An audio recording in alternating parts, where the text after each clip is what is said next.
Let's face it, ladies and gentlemen, 2009 was Kofi Kingston's year. Hello, everybody. Welcome to indeed an edition of Mayhem and May, a proud edition of Elite Ringside Network, and I am being joined here by the one and only Terry Funk of our generation. I am here with the Rage in the Cage himself, Mr. Nathan Gust. How are you doing, good sir?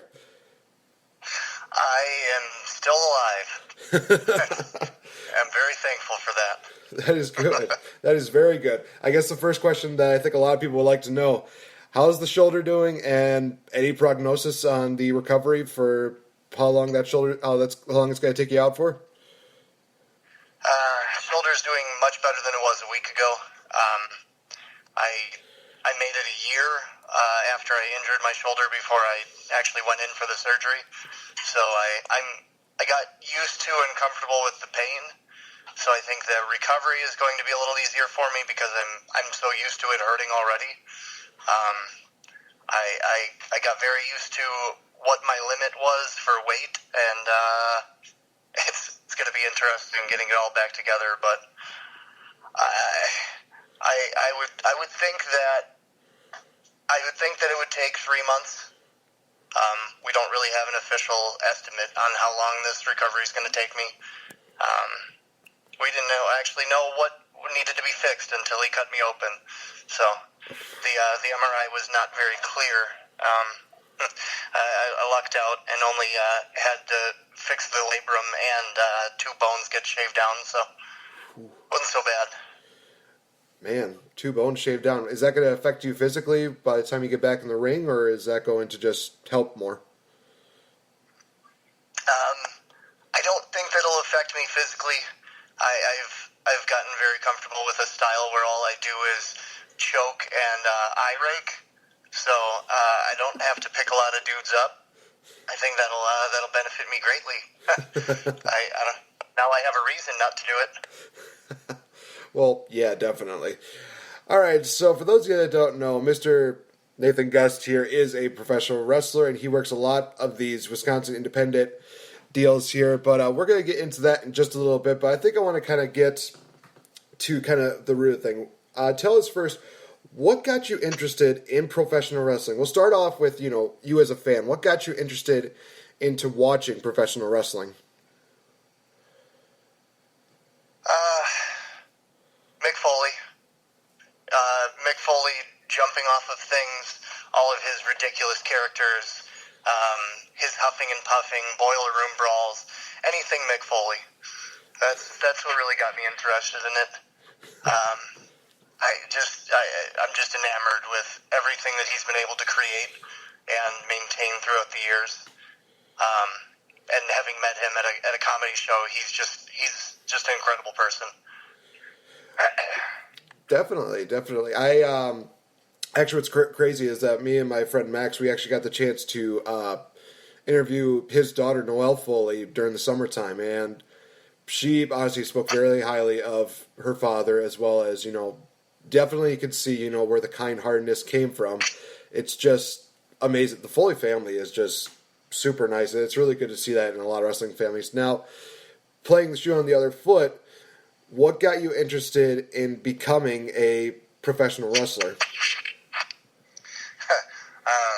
That all kind of happened by accident. I was never an athlete in school. I'm still not athletically gifted 11 years later. But just one day I saw there was a training thing at some garage in Appleton. And I thought, well, I'm 19 and stupid. I can go try this. And I just showed up and bumped around, and it just became a fun hobby. And 11 years later, it's still sometimes a fun hobby. Sometimes a fun hobby, but other times it's just like, what exactly am I doing with my life? I totally get that. I think that when a lot of people saw you do WeLC2, this was kind of one of those moments where I look at it, it's like, oh man, this is what wrestling's coming down to, and this is what, Nathan Gust is going to be. He's going to be the guy who took on Hornswoggle, and it was supposed to be WeLC2, but unfortunately El Torito got injured, so you more than willing filled in, and you guys put on one hell of a matchup. I was very, very impressed on how well that matchup turned out. And we actually talked a little bit before the show that apparently plastic chairs and steel chairs, there is apparently a difference. Oh yeah, I will never do plastic chairs again. They don't bend. They don't make a sound. You know, when there's 900 people there, the guy in the back isn't going to know that I just hit Swoggle with the chair because he can't hear it. If we had a metal chair, that would have made a sound. It would have given more of an effect. Because I realized early on in that match that the chairs weren't making a sound, so I figured, all right, I'm just going to hit him as hard as I can. So I did. He could feel it, but you couldn't hear it. So that guy all the way in the back of the building didn't know that I was killing him. I told Vicky Guerrero after the match, she asked how I was, and I said, I will do barbed wire and ladders and tables and thumbtacks and everything on the planet. I will never do plastic chairs again. Oh, man. And I'm sure there's some other people that are just like, oh, plastic chairs, no problem. But I think you're one of the first ones I've ever vocally expressed that, plastic chairs, not exactly a cup of tea right now. No, not at all. I mean, the nice thing is that after the match, I pile drove him through 6 chairs, but after the match, those chairs went back to the ACW camp for people to sit on. They're not broken. So I guess the nice thing is that they have longevity. I think we broke 1 chair. It's because a pin fell out. But aside from that, they're pretty sturdy. Yeah, definitely. Now, going on to some of your earlier years, and we actually did not meet in either ACW or WPW. We actually met at a show in Spencer. It was the what was it? UWA. That's right. I remember now. And it was just a bunch of guys, just coming together. And one of the guys, Mark Preby, he kind of introduced me into some of his videos, and one of the matches that really got me was his match that he had with you, which was just flat out amazing. For those of you guys that have not seen it, I will definitely post it up in our fan page as well as our group page. It is something else. I mean, you mentioned it before we talked about the show, how it seemed like, you guys were just doing a bunch of stupid, crazy stuff. But honestly, all that stupid, crazy stuff turned out to be making that match that much more memorable. I mean, even the finish was just flat out amazing. Again, how you asked the question, it's like, how am I alive after that? I'm asking the same question. How are you alive after all the brutal punishment that you and Mark inflicted on each other after that matchup?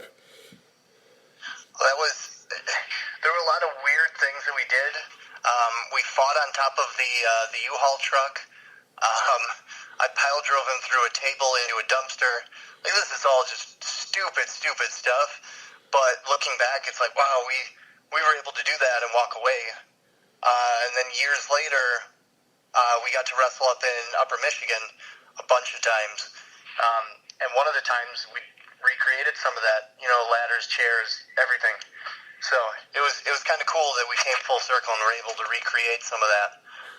I almost had the opportunity to wrestle Mark again up in Michigan, but it was like the week before my surgery, and I figured that I probably shouldn't. Not before my surgery. It was the week before WrestleCon, and I figured I probably shouldn't risk everything right now. So it would be nice to do it again. I'm sure the opportunity will be there once I'm healed up for us to do Preby Gust Part 27. Well, I think that, Preby Gust is very, very overused, almost like Randy Orton versus John Cena in WWE. But I think that, with the quality matches that you guys provide, it definitely is worth watching, so many times. I think a lot of people definitely could look at those matches and think, wow, they really pushed the envelope. And I thought, the main thing that really kind of just, made me drop my jaw to the ground was, like I said, the finish of the matchup where Mark Preby does that Rubik's Cube finisher that he does, where he has you up on his shoulders and he does that electric chair rolling slam or whatever. I can't exactly really describe it as well.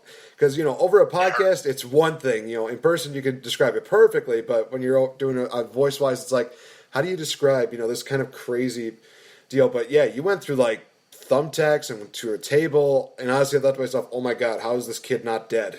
How is he how does he not even have a broken neck after that? Because I think it just showed a little bit of the highlight where you had pins still sticking out of your shoulder, and they give you an ice patch, and you're just like, yeah, whatever. And I don't know how I didn't do any more damage than I did. That was 2 years after I fractured my C7, so I did actually break my neck once. Really? Which still don't know how I'm able to do this, but my neck's been fine since then. I remember very clearly. One of the cameras was held by Joey Avalon, and as Mark is lifting me up on his shoulders, you hear Joey just saying, "Nah, he's not gonna do it. Nah." And then I get dropped, and he just goes silent. Like, so even the guys at the show didn't think there's no way this is gonna happen. There's no way with Gust's neck problems that Mark's gonna do this. Sure shit, we did it. I think it was a mixed combination of no, it's not going to happen, and no, for the love of God, don't do it. I think that's how it was more out. Throughout your wrestling careers, you probably faced off a lot of interesting people. You faced off against Swago. You faced off against who I like to call Mighty Mouse Devin back in WW. Oh, he's great. He's great. Yeah. Well, what's actually funny was during the ACW show, and I think I kind of mentioned this a little earlier on in one of my earlier podcasts. I remember coming to him during the intermission, I think it was, and just doing like the whole, about to go for the handshake, but then do like the hair slick back thing. And he just comes up with the smartest response. He just says, "Get out of here. Go do some sit-ups." I'm just like, dude, this guy just knows how to be a heel. That's real Devin. That's not even a character. That is how he is in real life all the time. It's fantastic. Really? He has stayed true to himself. Man. Yeah. And it's definitely got him over. I will definitely say that he's definitely one of the most over, well, I got to call him big man so that way he doesn't come after me and say like, no, you can't call me little man, dude. Now go do some more sit-ups. But who are some of your favorite opponents to face off against? Some of the memories that you have in your wrestling career. God, so many. I had to keep a list. I have a list of every match I've ever had because I tend to forget things. So it's nice to have that index. So many of them. The list of Gust. Jordy Lee is always one of my favorite to punch in the face. He's just got such a punchable face, and I know he's got a very thick skull, so he can take it. So that's always a treat. Pornstash and I have wrestled each other and tagged up in like 6 different states. There was one summer that we just traveled everywhere, and that was it. We'd either have a match against each other or we were a tag team. Sometimes both in the same weekend. So that was an interesting summer. Well, I would definitely agree with that because I've seen Pornstash in the ring, and he's just phenomenal. I mean, as a tag team wrestler, as a singles competitor, he's definitely one of those guys who I definitely rank high up on some of the people that say if you're from Wisconsin, who are some of the wrestlers that you have? Pornstash being on there, Sadist being very high up there, Young Money, Colin Brooks. Adam Grace, Joey Avalon, so many people go on and on and on. And, some people are like, well, who's somebody you wouldn't expect to have a good matchup? I would definitely throw your name in there because, some people might say like, well, he's kind of a puny little guy, isn't he? He's like, you just watch, what he's capable of, and you'll be quite surprised at what he can deliver. Oh, yeah. Absolutely. And, like you mentioned, that list of guys, Sadist is absolutely the best in the state. I will fight anyone to the death to defend that. Sadist is 100% the best in the state.